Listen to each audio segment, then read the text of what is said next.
wanted to start out with a talk entitled Missions for the Business-Minded.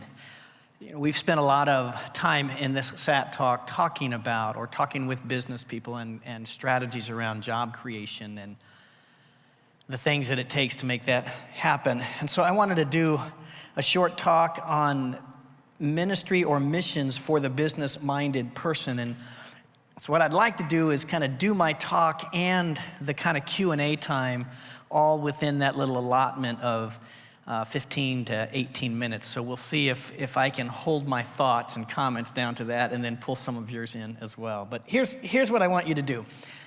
If you have something to write with, I'd like you to write these 4 things down. These 4 things. Write down spiritual formation. And then right under that, write faith at work. And don't worry if I'm going too fast, I'll come back to these. And then right under that, write make a difference. And then right under that, write better business. I'll say them again. Spiritual formation, faith at work, make a difference, better business. Did you get that? Spiritual formation, faith at work, make a difference, better business. Over these years, as I have interfaced with other marketplace ministries in our city and around the country, and there has been a proliferation of what we would call marketplace ministries that are aimed at working with marketplace people, business people, lay people, however you want to describe it. And I would find that as folks in those ministries would get together, they would talk about what they're doing in kind of seminal ways, as they would talk about it as the most important and first and foremost kinds of things. And I began to notice that there were all of these different ministries vying for the attention of business-minded people, and they all had slightly different methodologies, slightly different end goals, so to speak. And so I began to wrestle and see, who's out there and what are they doing? And it dawned on me that these ministries tend to align under these 4 categories right here, because in fact, most business-minded people are asking questions in one of those 4 areas. And I began to see that if I started looking at business people and asking myself the question, what is the question they're asking, it would better help me point them to the type of ministry that they were most needing at that particular point in life. And that all of us in these various strains of marketplace ministry suffered somewhat from the notion that all marketplace people were asking the questions that we were trying to answer. So in these 4 categories right here, Significant Matters falls under the 3rd one. That we're a ministry that is aimed at business-minded people who are saying, I want to make a difference.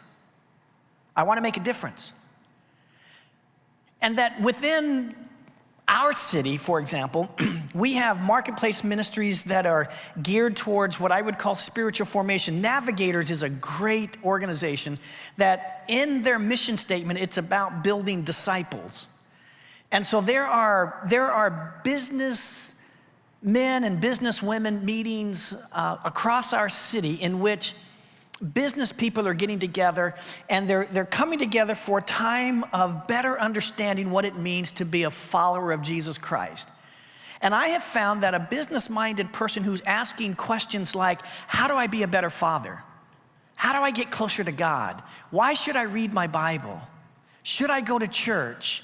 All of those questions fall under the category, in my way of thinking, of spiritual formation.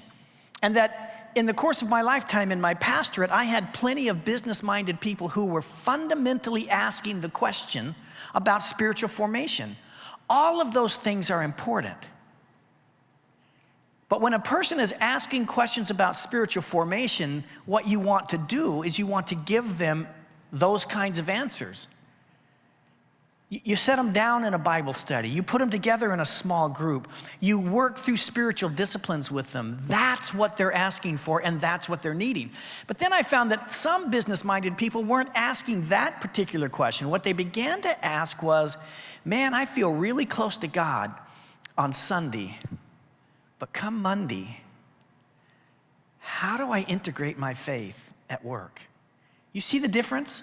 You with me?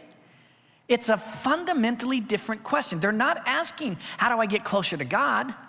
They're saying, how do I have the boldness to live my faith with integrity in front of my coworkers? Or if I'm a business owner, how do I do this as an owner of a business? They're asking questions that I would put into the category of faith at work. How do I take my faith at work? How do I embody that? How do I be the same person on Monday that I'm trying to be on Sunday? And so do you see that if you take a person who is asking these deep spiritual questions about who they are, who God is, what it means to be a follower of Jesus Christ, and you start trying to teach them the principles of taking your faith to work, that you're not answering the question that they're asking? Does it make sense? And could it be that God brings people at different times in their life to different questions, and that what the church really needs to know is what are the fundamental questions that business-minded people are asking, and how do we put them in contact with the kinds of things that could help them answer those questions, and that until they get that question answered, they're probably not going to move to some of these other areas out here. But what I was finding is that all of us marketplace ministries were trying to force all business-minded people into our particular stream. And it was frustrating them. And then this is what I find all the time, because this is the space that I live in. I find people not asking questions about how to walk closer to God. As a matter of fact, I find some people who are not even sure that they believe in God. And they're not even asking about how do I live my faith at work. They've settled that issue a long time ago. What they're saying is, I want to make a difference. I want to change my world. I want to leave a legacy. How do I do that? How do I move from success to significance? And that at that point, there's organizations like Significant Matters, like Halftime. And the question that we're trying to answer, the things that we're offering to the business-minded person in that stream are on-ramps to things that could make a difference in the world. Can you see how if you take a person who's for whatever reason, sometimes it's just the way they're wired, sometimes it's life stage, it doesn't matter. But if a person is asking, how do I make a difference in the world? And you say, you know what, we've got this great Bible study over here on Wednesday mornings from 7 o'clock till 8:30.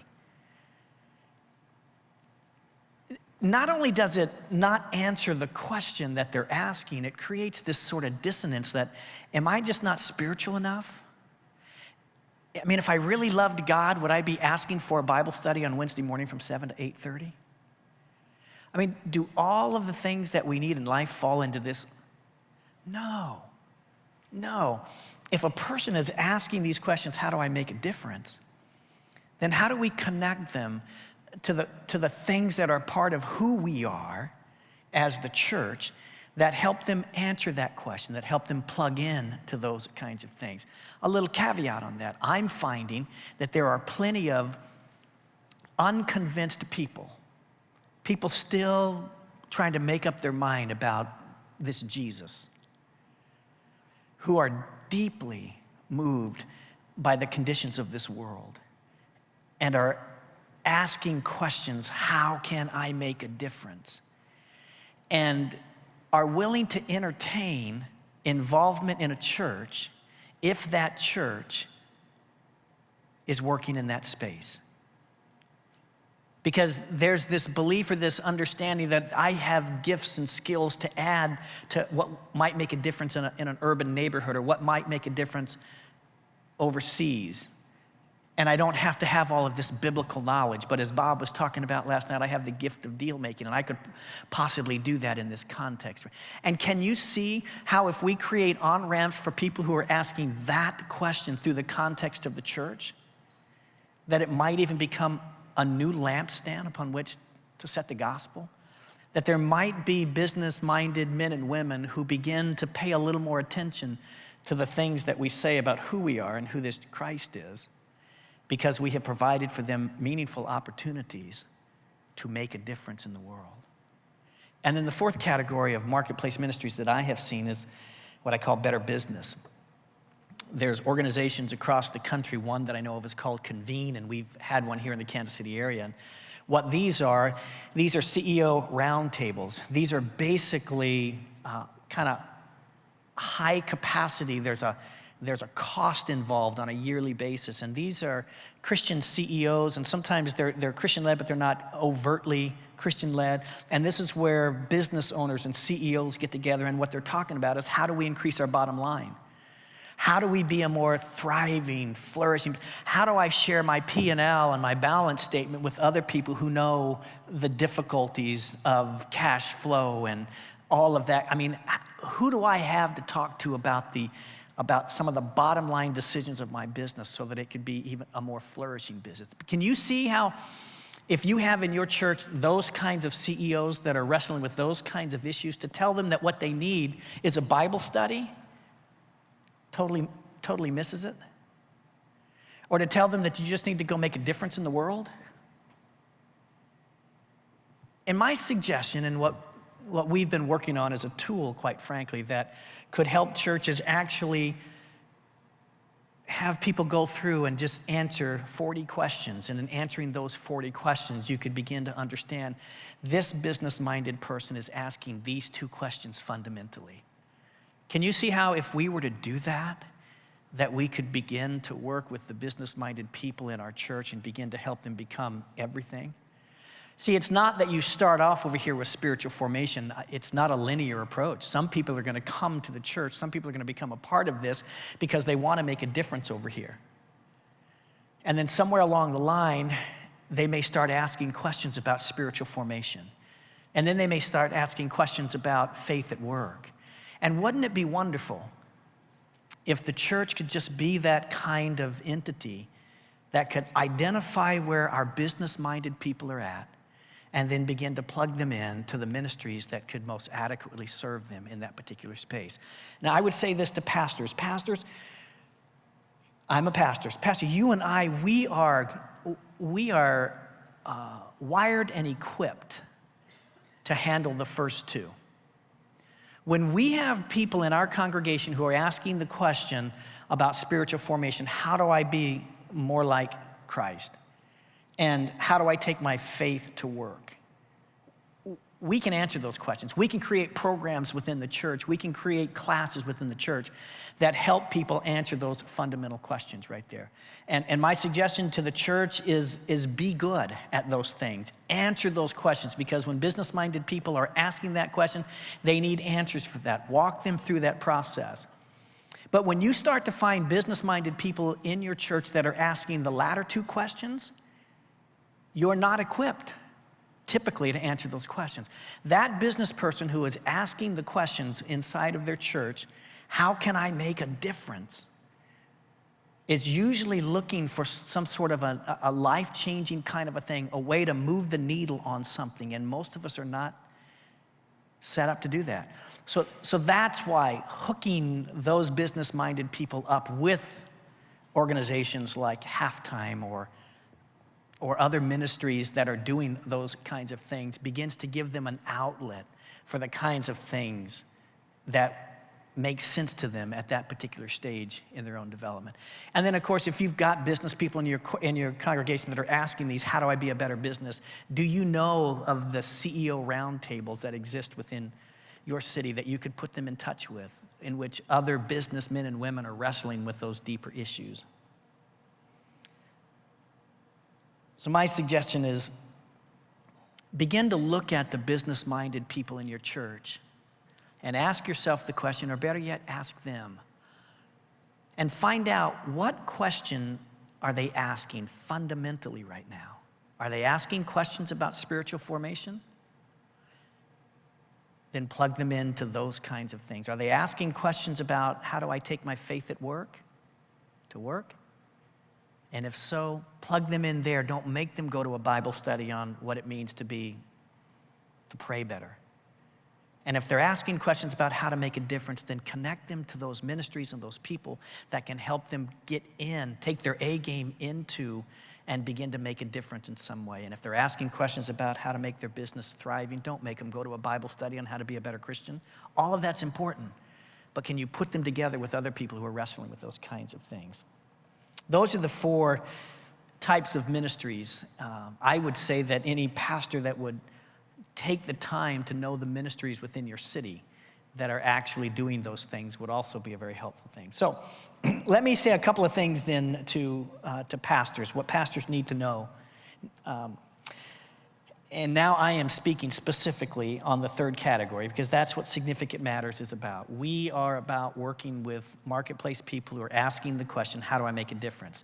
Do I care about their spiritual life? Yes. Do I care about the bottom line in their business? Yes. Do I want them to take their faith to work? Yes. But that is not primarily the question that I'm trying to answer. That's not the work that I'm trying to do. Do we get to some of those things and some of the stuff that I do? Yes, but I don't lead with that. What I lead with is, do you want to make a difference? Would you like to make a difference in the world? And those people that say, yes, that's the fundamental question I'm asking right now. Then I say, well, then we can help you. There are some things that we could do to help you pursue that particular thing. And so I would say now in this particular area, pastors, here's what people in that 3rd category I believe are really wanting. The first thing that they're wanting are meaningful on-ramps. When you have somebody in your church that's saying, I want to make a difference, what they're asking for are meaningful on-ramps. In other words, a way to use their A game to make a difference in the world. When we were doing the co-op here in the Kansas City area, one of the things that we wanted to do was a pathway to home ownership, and we wanted to go beyond the affordable housing, the Section 8 kinds of stuff. Could we actually cobble together a network that could take somebody with an ex-felon and get them a legitimate loan from a banking institution? Could we put together a system that would work on behalf of somebody that currently is outside of the system? So we worked with an inner city church. We came up with we began to use the self-sufficiency matrix that was developed by Arizona State University, and they use it to figure out people that are at the lower end, the 20%. We said, we're going into home ownership. We need somebody that can make the principal, interest, tax, and insurance on that note, so we need to find somebody that rates at an 80% self-sufficiency but couldn't get into home ownership otherwise. This is truly a hand up is what we're going to do. Instead of us doing it, we worked with our inner city, us meaning those of us in the suburbs, we worked with our inner city partners who administered the self-sufficiency matrix. They found somebody from one of their churches that met the criteria at the 80%. We put around them a modified version of the bridges and the AHA stuff in order to give this family the support that they would need to be homeowners in that whole process. But what we needed was somebody that would go to the bank or a lending institution on our behalf and say, we need you to give a loan to an ex-felon whose credit rating is somewhere south of 300.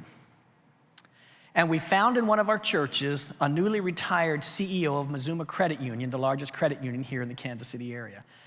And one of the delights of my life was to go to Rob and say to Rob, he'd just retired, and I said, Rob, how would you like to use your A game through a ministry effort of your church?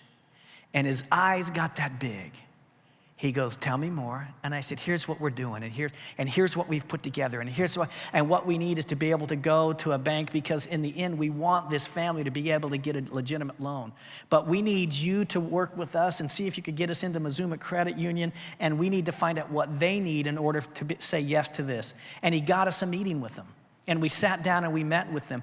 And we said, this is who we've got, and this is what it's going to look like, and this is what we'll do, and what do you need, so that at the end of it, bank regulators that would come in here, financial institutions, you wouldn't get in trouble for this. And so they worked with us to construct what would be needed in order to make a loan to a family. And it ended up being a loan of about $35,000. And they needed to be at 75% loan to value on the house. And so here's what we did. We risked the church's money. We raised the money to build the house. The construction loan was done through church money. We went way over budget on it because we did some things wrong in the process, but we just count that as the dumb tax that you pay in trying to do those kinds of things. But because we did it the right way and Rob helped us understand we cannot risk the bank's money here, Tom, he would get me for that. We cannot risk the credit union's money here. It's not a bank, it's a credit. You can't risk their money here. So we said we won't, that's the loan. We'll do everything that we can. The budget went over, we raised more money. We said to the church, look, this is the cost of trying to play in this space right here. And what should have taken us just a year because of all kinds of things that the family had to work through. They hadn't filed taxes in a couple of years, and just all kinds of stuff that would be easy for you and I to fix. They had a difficult time doing it. But because we had surrounded them with some folks that could work with them and get them to that point, we worked all of these things out. And in the end, a family that was living in a rat trap, paying over $600 a month to a slumlord, ended up in a completely refurbished house with a 15-year note, with principal and interest, tax and insurance at $371 a month. And it's their home. It's their home. We could not have done that without a business-minded person bringing their A game to an effort that would benefit the very people we were trying to serve through the mission department of their church. So pastors, what business-minded people are really looking for in this space are on-ramps to bring their A game. The second thing is they're looking for plans to act. They don't want to be in meetings that are going to go on and on and on about vision and this and metaphors about that and how this goes to that. We need to meet, set some strategy and some action plans, and then let's each go do what we said we're going to do. The third thing I find that they're looking for is a team that can deliver. Bob, what you talked about yesterday when Tom called you, it just verifies in my mind again. So a very wealthy man says he wants to do something in the neighborhood. The first thing he thinks of is, I need a team, because there's a part of this that I can't do. I know what I can do. I can buy the old Bobby Jones golf course, and I can find the money to rehab it, and I can find the business people that want to, I can do all that. What I can't do is this piece over here. And so the business-minded person is thinking team from day one. They're not thinking, how can I do all of this on my own? They're saying, how do I become part of a team? And so what they're looking for in our ideas is a team that can deliver. Have we put together a team that can deliver? And the fourth thing I find that they're looking for is a continuum that makes sense. They don't have to do it all. But if they look at something and they say, man, this is nothing but relief and it will never lead to sustainable development, the continuum is broke. Why do I want to invest all of this energy in something that's going to be a dead end? They'll be willing to invest anywhere in the continuum of relief, betterment, and development that makes sense to them if they can see that the whole continuum is there. So churches, can we put together continuums? Can we find partners to work with that make sense, that show in the end we have plans to act, we have a team that can deliver, and finally, we have a continuum that makes sense. And then here's three things that I would say to the business-minded person, things that you probably don't even know that you don't know, that are incredibly frustrating to those partners and those ministries that are trying to do something in the context of poverty. First thing that I find that most business people don't understand is what Jacqueline Novogratz called patient capital. When I read that in the book Blue Sweater, it just jumped out at me. I thought, that is a great, great phrase, because most of the type A vision, the driven types of people that I know have no patience towards anything. It's let's get it done. Let's get it done now.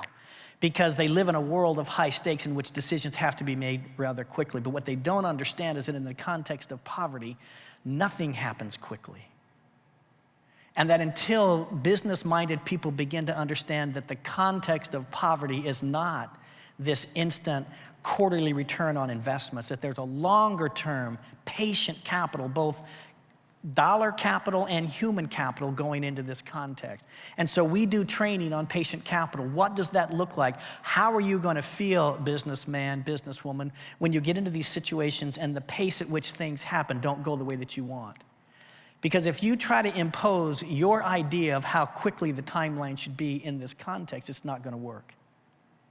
So what does it mean to begin to become good at understanding the concept of patient capital? And the second thing that I find that the business-minded need to understand is the concept of redemptive entanglement.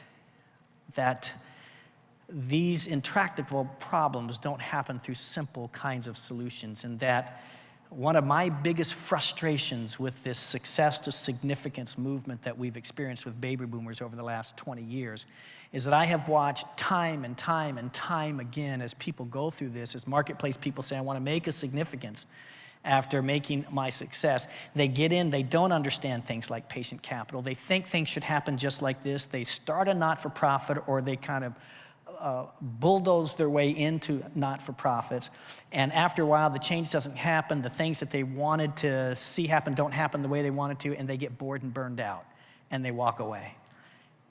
And they say things about those people and those ministries. Redemptive entanglement is the concept that some things are only going to come about because we stay in it long enough and wrestle with it deeply enough. And then finally, the third thing that I find that we have to help our business-minded people understand is the hidden rules of economic class. I appreciate, and I'm going to talk with Phil Duvall here a little bit later today, and the work that they've done with Bridges Out of Poverty and the work with Ruby Payne and all of that stuff. But if you've never seen that material, it's really well worth seeing, and understanding that every economic class has certain hidden rules that most of us that grew up in another class don't understand. And until we understand that, we begin to infuse on, especially the context of poverty, middle-class assumptions. And until you know what those assumptions are, you have no idea of the counterproductive nature of which your solutions create in that place. And so we work with the business-minded person to understand patient capital, a commitment that's called redemptive entanglement, and then finally, the hidden rules of economic class. So my hope and prayer is that as churches begin to move more in this direction, that pastors will begin to look at their marketplace, business-minded people, asking the question, what question are they asking? Is it fundamentally one of spiritual formation? Is it one about faith at work? Is it a question about how can I make a difference? Or are they asking questions about how to make my business better? And that we as pastors can become more adept at pointing them to the people and the ministries that are answering those questions. And that as we do that, we begin to work with and train our business-minded people who are saying, I want to make a difference, that they'll never make a difference until they understand the concept of patient capital, redemptive entanglement, and investing their time and energy to understand the hidden rules of economic classes. Thank you.